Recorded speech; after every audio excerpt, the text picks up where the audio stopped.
Coach Kelsey Warren, and I'm here with one of my longtime clients, Dennis Daniell, and we're going to talk about your experience training at Trunk Trainers, but also kind of your experience through this whole pandemic, because you really excelled, in my opinion, with your fitness routine and really sticking with it, and you're such an inspiration. So welcome to this interview, Dennis. Thank you, Kelsey. Okay, so let's just kind of jump right in. So we have been training a long time together for almost 8 years, or a little maybe over 8 years.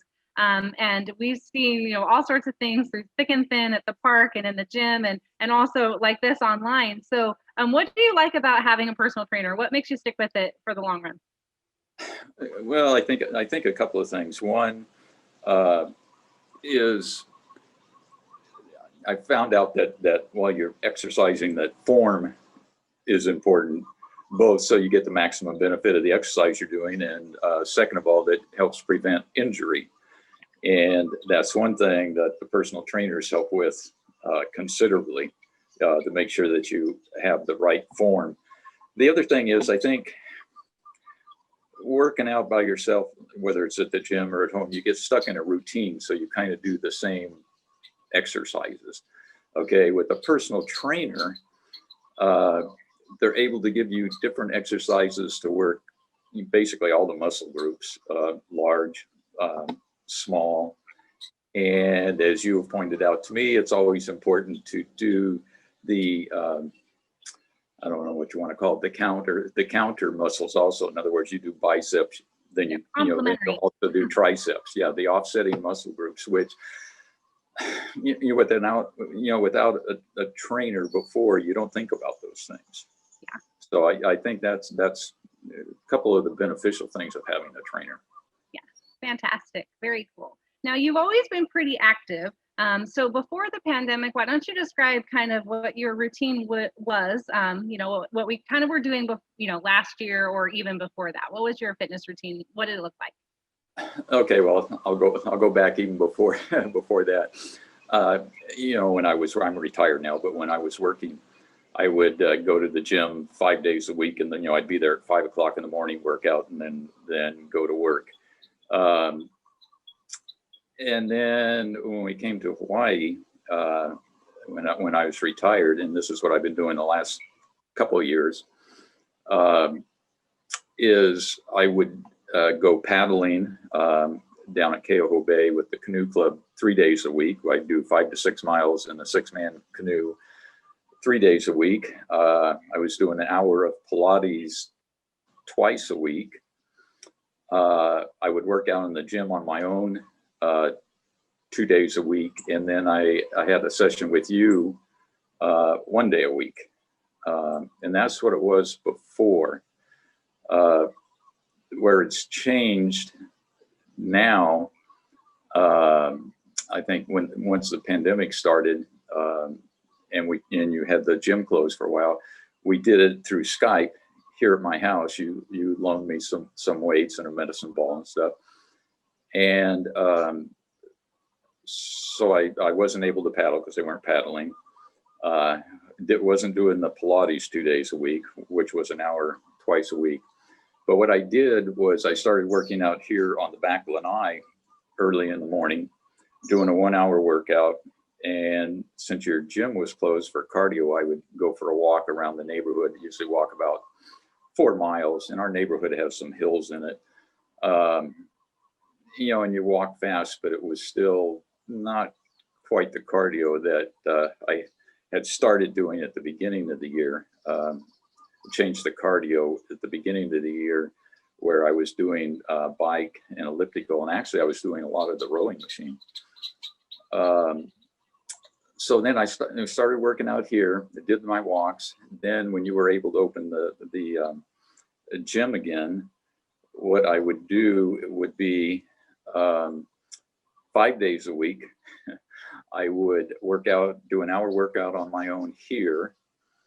Then I would come up to the gym in the late morning, early afternoon, and do an hour of cardio using both the elliptical and the bike.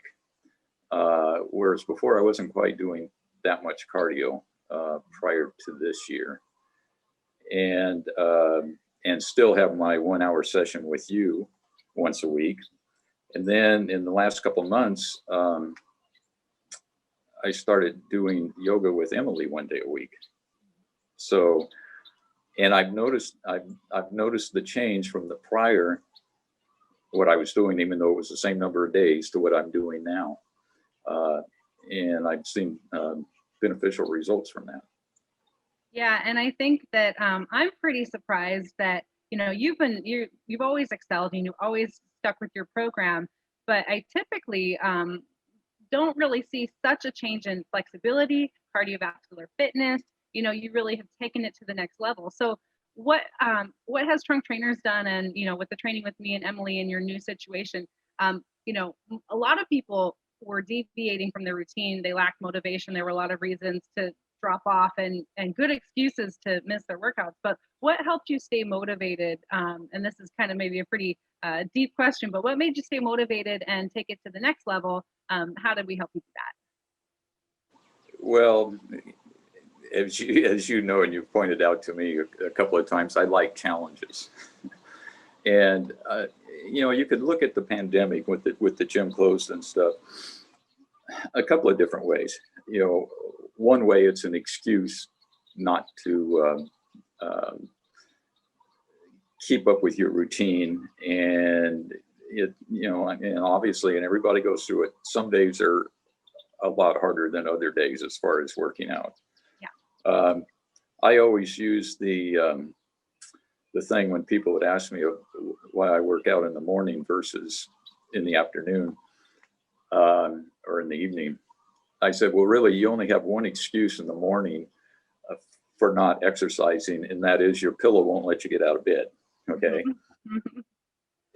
But, and I think the thing that's kept me going at the beginning of this year, when you and I talked and we decided to increase the cardio, you had me start texting you every day as far as what I was doing.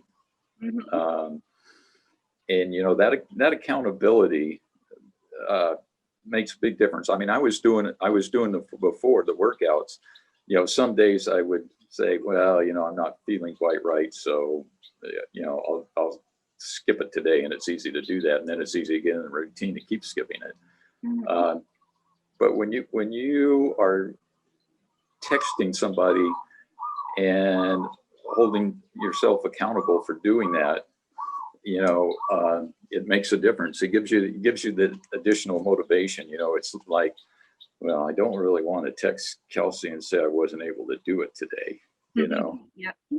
So that, I think that helps. that makes a difference. I mean, I think I'm pretty self-motivated anyway, but I think the accountability added another dimension to it, and I think that really helps people that are struggling with it. Yeah, and I love it because my absolute favorite is when you do your workout right here in front of me, and then you sit in your car and you text me right away. And it does, and it helps as a trainer get that feedback and that data and keep track, because I can go back and look and see if you weren't, getting these amazing results.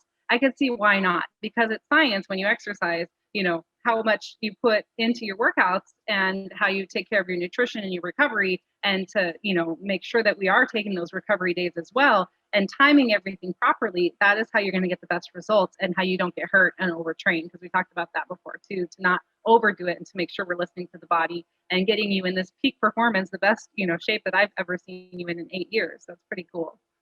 Yeah. Cool. So I was going to ask you, so, just from your perspective, because you were very successful in sticking with the online training, how was the experience for you when we were just training online and you were doing your walking? How did that feel different than versus when you come in? Was it enough, enough to keep you going? How was that experience for you? Well, to me, it was somewhat surprising, because I had always found it easier to work out if I went somewhere and worked out, rather working out at home. And I told people before, I said, to me, it's more difficult to work out at home than it is to go to a gym, because you go to a gym and that's what you're there for. There can be distractions at home.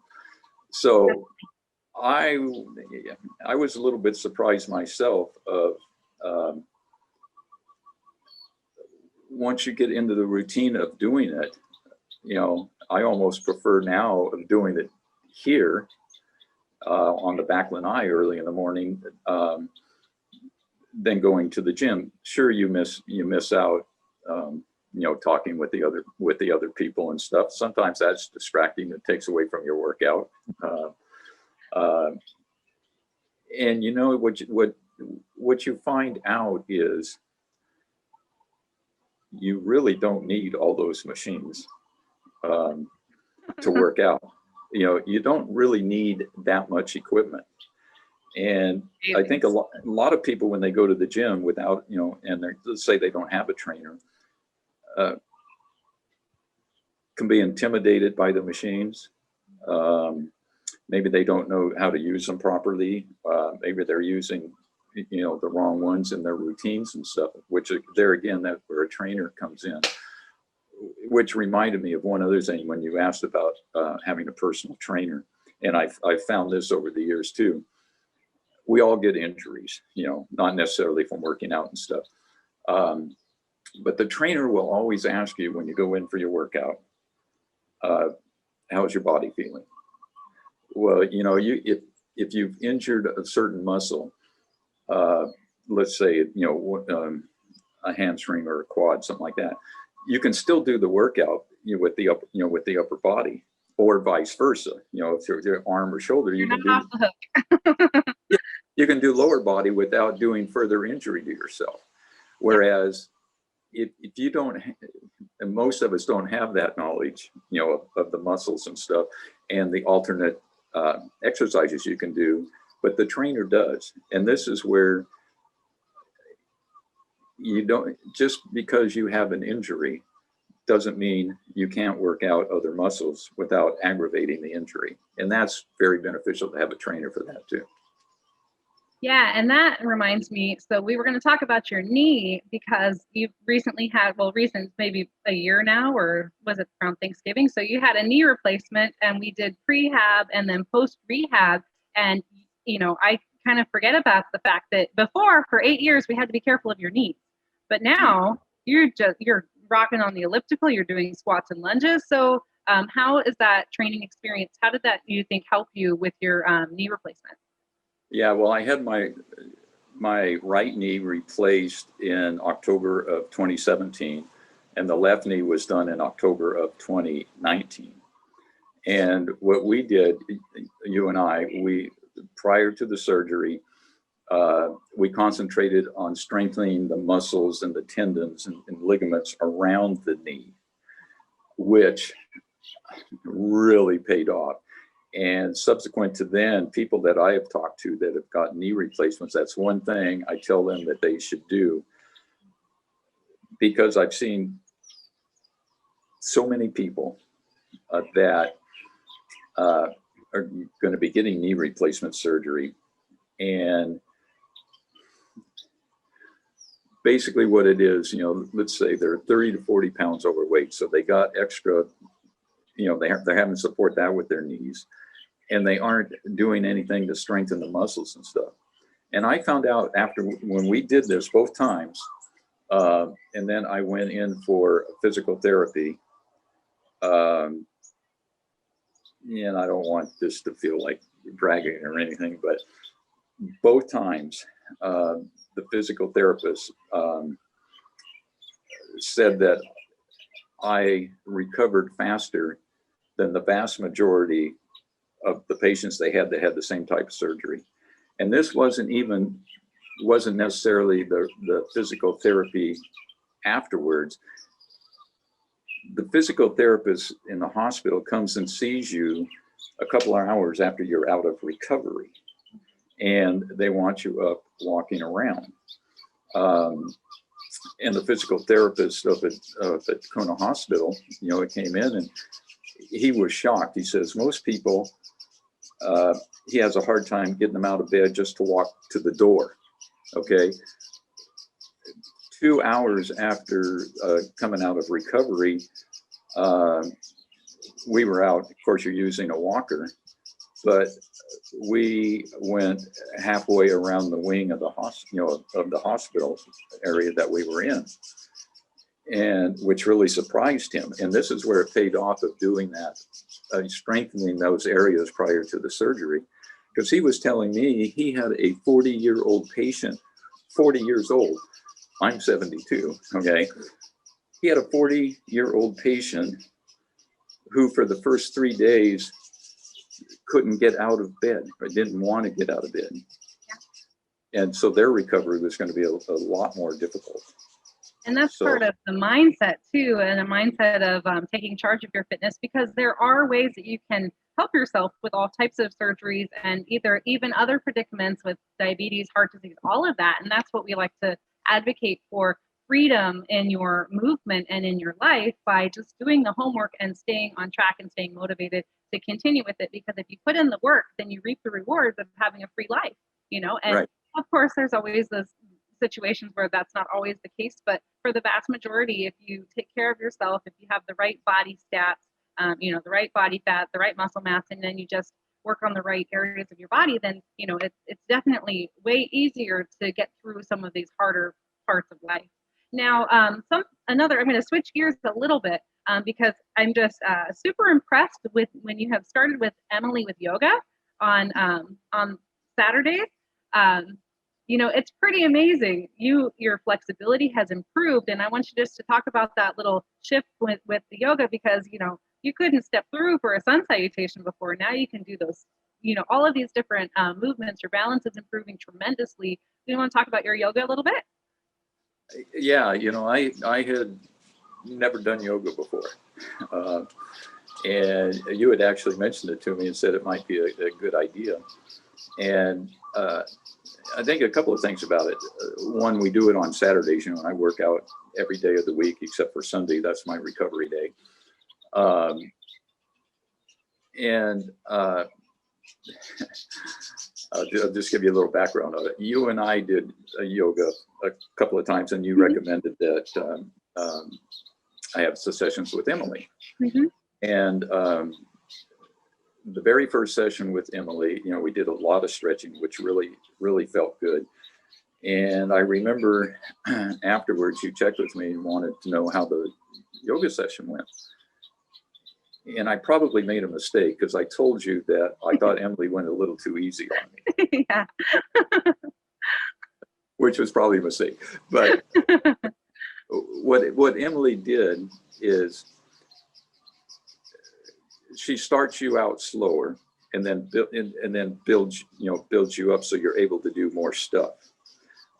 Strengthening areas and doing the stretching and stuff. And I'll tell you, the stretching was so relaxing, after having worked out for 5-6 days prior to then.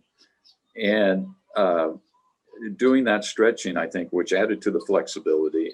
And now with Emily, what we're doing is the first part of the stuff, and this was based on a request that I had.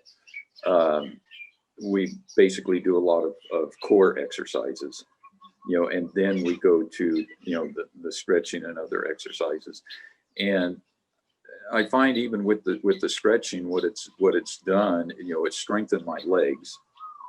And with the balancing, and one thing Emily really watches when you're doing this stuff is your form. She'll walk around you to get to see from different angles to make sure that you're using the right form, and then just tell you little things you can do, whether it's adjusting your feet or how far apart they are, or that type of stuff, to get more benefit from it. And it's like you said, it's really helped, particularly in the balancing. I mean, before, when we were doing balancing exercises, when you and I were doing it at our sessions, I was falling all over the place. Yeah, most people do. Well, and and the older we get, the more important that becomes as far as the balancing. Because that's how a lot of people, 60s, 70s, whatever, get injured, is by falling down. Yep, absolutely. Yep. So we practice that every day with every client, and now that yoga is just taking yours to the next level. It's really great. Yeah, and I just find it has increased the flexibility, whether it's how much, you can raise your arms up or sit, squat down and hold your arms up and stuff. Uh, it's really I think increased that flexibility, which has helped in the workouts that we do. Yeah.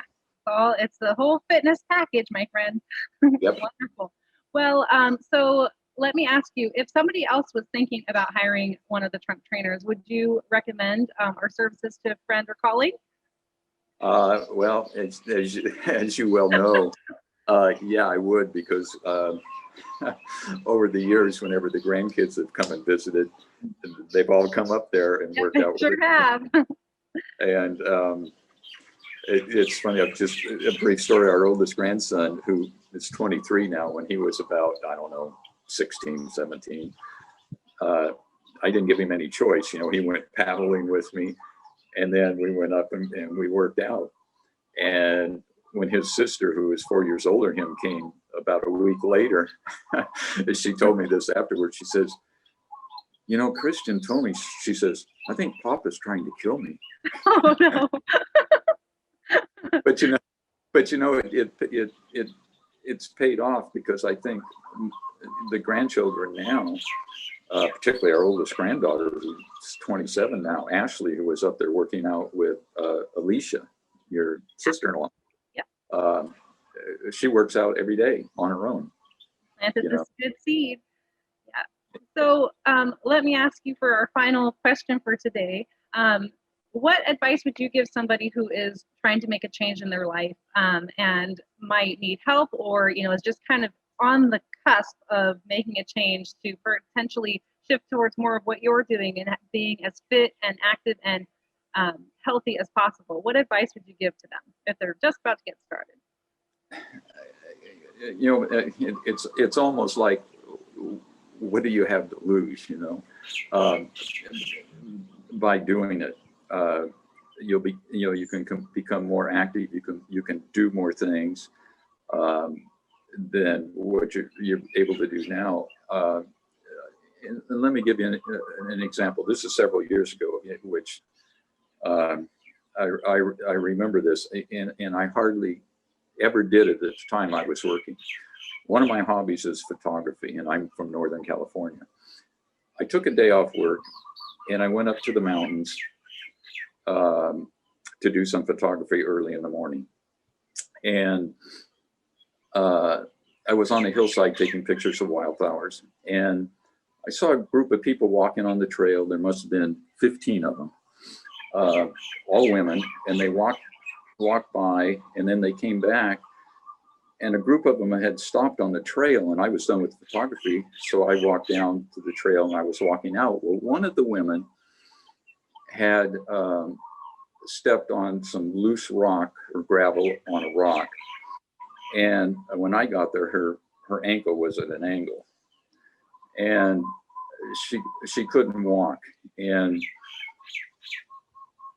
I had been working with the trainer, and you got to take into account we were at about 7,200 feet elevation.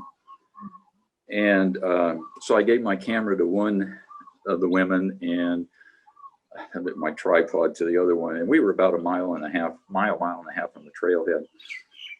And I remember this woman's name who was injured was Alice.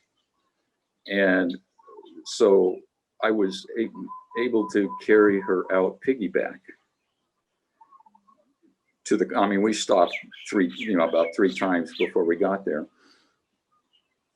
But the thing that impressed me, you're at 7,200 feet elevation up by South Lake Tahoe, and these women all lived in the South Lake Tahoe area. Alice was 81 years old. Oh my goodness. And the group of women she was with, they were all in their 60s, 70s, and 80s. And they all got together once a week and went on hikes. And you're talking at 7,000 foot elevation. And I was able to help her to get her out. She subsequently went to the hospital at South Lake Tahoe, which is where the orthopedic surgeon for the U.S. Olympic team was. and she had broken her ankle, so he did surgery on it. But I told Alice, I said, when I'm 81, I hope to be able to do what you guys are doing. Yeah. And it just shows that they were all women, about 15 of them, and they were doing these hikes once a week at that elevation, and they were all in their 60s, 70s, and 80s. And I So also, oh, go ahead. the more active you stay and work out, you can be doing that stuff too. Yeah. If you don't use it, you lose it. And it's never Yeah. too late to turn things around. I've started people at 65 years old and turned their fitness around. And it's amazing what the body can do. Well, I really appreciate you talking with me today. I've learned a few new things even after 8 years of working with you. And I really appreciate it because our mission is to inspire world fitness one family at a time. And you're definitely an inspiration. So thank you. Well, I appreciate it. Thank you, Kelsey. All right. All right. Well, we'll see you in the gym. All right. Aloha. Okay, bye.